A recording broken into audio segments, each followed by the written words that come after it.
Bonjour à toutes et à tous, et bienvenue dans votre rendez-vous hebdomadaire avec l'histoire, les légendes et les récits qui ont façonné nos imaginaires. Vous êtes bien dans l'Historien du dimanche, et aujourd'hui, on va plonger dans les brumes du Nord, celles des sagas vikings, pour rencontrer un dieu un peu à part, souvent éclipsé par la figure tonitruante de Thor ou la sagesse parfois retorse d'Odin. Pourtant, mes amis, il y a chez ce dieu une grandeur, une force morale et un sacrifice qui méritent qu'on s'y attarde. Parlons de Tyr, le dieu manchot, le dieu de la guerre et de la justice. Oui, vous avez bien entendu, deux notions qui, à première vue, peuvent paraître contradictoires, n'est-ce pas? Comment être le dieu de la guerre, avec tout ce qu'elle a de brutal, d'implacable, et en même temps celui de la justice, de l'équité, de l'ordre? C'est tout le paradoxe fascinant de Tyr, et c'est ce que nous allons explorer ensemble ce matin. Alors, qui est ce Tyr? Dans le panthéon nordique, il est souvent présenté comme le fils d'Odin, le père de toutes choses, ou parfois, dans d'autres récits, comme le fils d'un géant nommé Ymir. Mais au-delà de sa lignée, c'est son caractère, ses attributs, et surtout son acte le plus célèbre qui le définissent.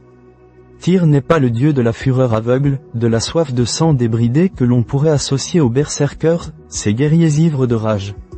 Non, Tyr, c'est la guerre stratégique, le courage face à l'adversité, l'honneur dans le combat. C'est le guerrier qui se bat pour une cause juste, pour défendre son peuple, pour maintenir l'ordre. Et cette notion d'ordre, de justice, est au cœur de son essence. Figurez-vous que Tyr préside les Asterisk Things, ces assemblées où les Vikings débattaient des lois, rendaient la justice, et prenaient les grandes décisions pour la communauté. Il est le garant des serments, le protecteur de l'équité. Son symbole est souvent une épée ou une lance, mais aussi, et c'est capital, une main levée, ou plutôt une main manquante. Et c'est là que l'on arrive au cœur de son histoire, à l'acte qui a gravé son nom dans les annales des dieux, un acte de bravoure et de sacrifice inouï. Imaginez un peu, au début des temps, dans le royaume d'Asgard, chez les As, les dieux vivaient des jours relativement paisibles, malgré les menaces des géants et des forces du chaos. Mais une progéniture un peu particulière grandissait parmi eux, issue des amours du dieu Loki, le fourbe, et d'une géante. 3 enfants monstrueux et redoutables. Nous connaissons le serpent de Midgard, Jormungandr, qui encercle le monde. Nous connaissons elle, la souveraine du royaume des morts.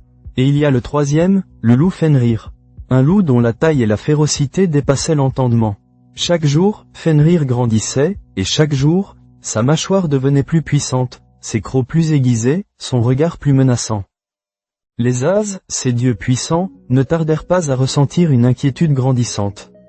Fenrir était une force brute, incontrôlable, une menace pour l'équilibre du monde. Ils savaient qu'il fallait l'attacher, le ligoter, avant qu'il ne soit trop tard. Les tentatives se succédèrent. Les dieux forgèrent les chaînes les plus solides, les plus épaisses, faites du fer le plus pur et le plus résistant. Ils essayèrent de le lier, sous prétexte de tester sa force, de le mettre au défi. Fenrir, bien que monstre, n'était pas un sot. Il laissait faire, avec une sorte de curiosité amusée. Et à chaque fois, avec un grognement, un simple mouvement de ses pattes colossales, il brisait les chaînes comme des brindilles sèches. Clang! Elles volaient en éclats, et Fenrir regardait les dieux, un sourire menaçant au coin des babines. Les As étaient désemparés, aucun lien ne semblait capable de retenir ce monstre. Ils se tournèrent alors vers les nains, ces artisans de génie, maîtres des forges et des enchantements, qui vivaient sous la terre. Les nains, après mûre réflexion, acceptèrent de les aider. Et ce qu'ils créèrent, mes amis, est l'une des merveilles les plus étranges de la mythologie nordique, la chaîne Gleipnir. Gleipnir n'était pas faite de fer ou de métal. Elle était faite de l'impossible. Écoutez bien les ingrédients qui la composaient, et vous comprendrez l'ingéniosité de l'artisanat nain. Elle était tissée avec le bruit de pas d'un chat, la barbe d'une femme, les racines d'une montagne, les nerfs d'un ours, le souffle d'un poisson, et la salive d'un oiseau. Des choses invisibles, insaisissables, qui ne peuvent exister, ou que l'on ne peut matérialiser. Pourtant, les nains les avaient assemblés pour créer un lien fin comme un ruban de soie, léger comme une plume, mais plus solide que n'importe quelle montagne. Les dieux apportèrent Gleipnir à Fenrir.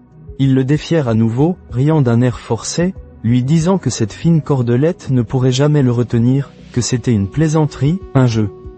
Fenrir examina la chaîne. Ses yeux, emplis d'une intelligence sinistre, se posèrent sur le ruban.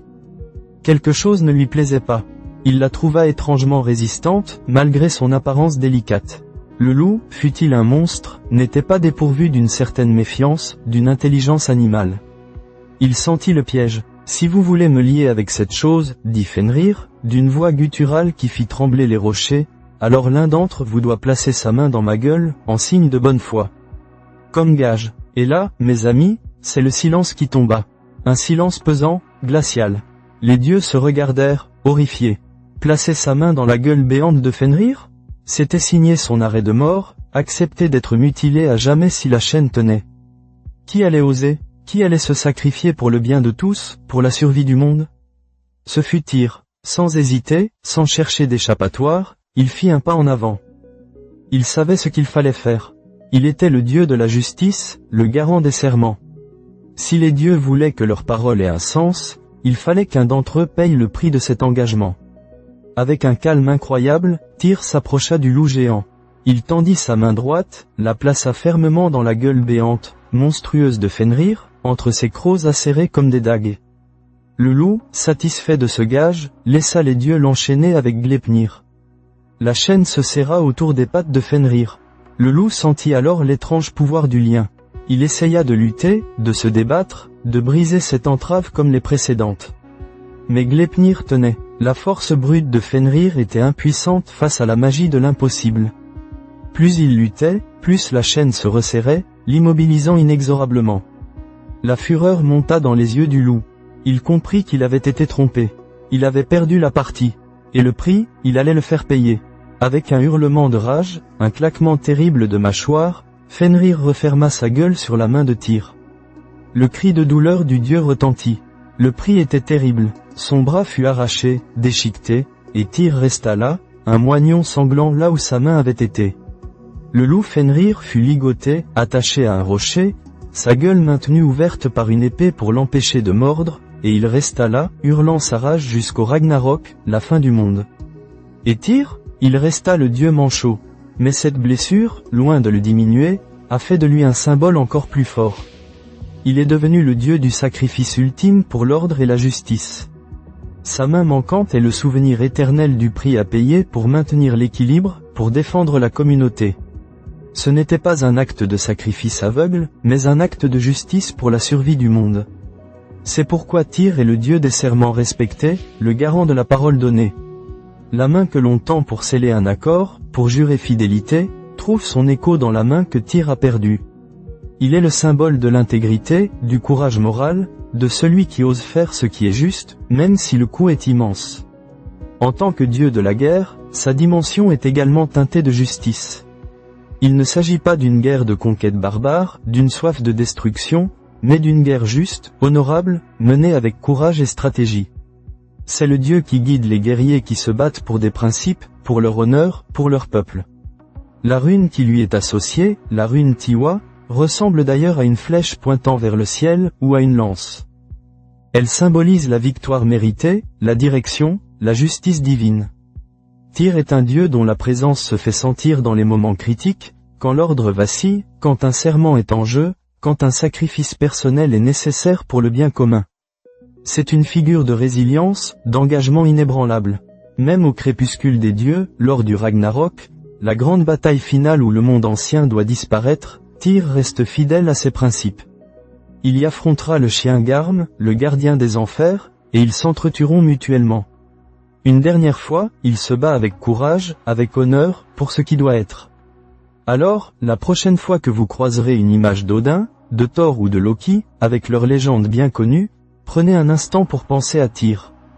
Ce dieu courageux, intègre, dont le sacrifice est une leçon universelle. Une leçon sur la valeur de la parole donnée, sur le prix de la justice, sur l'importance du courage, non pas la bravoure insensée, mais le courage réfléchi, celui qui accepte la perte pour le bien supérieur. Sa main manquante est un rappel puissant que l'honneur, la justice, le courage, ne sont pas des notions faciles, mais qu'elles exigent parfois un prix que peu sont prêts à payer. Tyr l'a payé, et c'est ce qui fait de lui un héros, un dieu, une légende qui résonne encore aujourd'hui. J'espère que ce voyage dans les mythes nordiques vous a captivé, vous a donné à réfléchir sur ce que signifie le sacrifice pour la justice. Merci d'avoir passé ce moment avec moi, avec l'historien du dimanche. Prenez soin de vous, soyez curieux, et à dimanche prochain pour une nouvelle histoire. Au revoir.